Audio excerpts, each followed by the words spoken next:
Okay, in my first video, I would like to tell whether 6/4 and 8/12 form a proportion. One way I can do that is I can tell that these are not in reduced form, so I can divide this by 2 and find out this is 3/2. I can take 8/12 and divide each of those by 4, and I would get 2/3. And because these two are not equal, they do not form a proportion. In lowest terms, they are not equal. Another way you could do it is you got 6/4 and I want to get to 12ths. So if I do this times 3, I do this times 3, it would be 18, not 8. So not a proportion.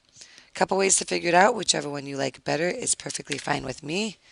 And then the other piece of the example is tell whether x and y are proportional.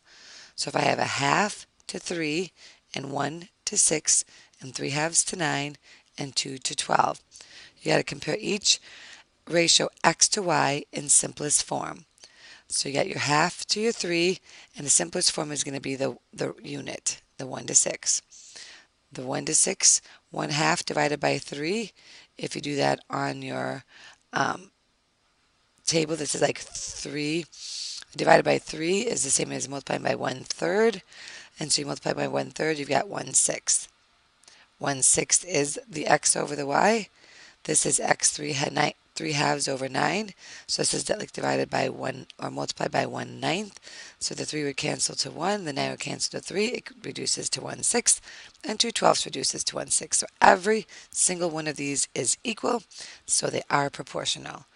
So all you have to do is take them in your calculator, divide them out, and if they get the same ratio or the same number in proportion, they are proportional. So with this in mind, you can click next to try some on your own.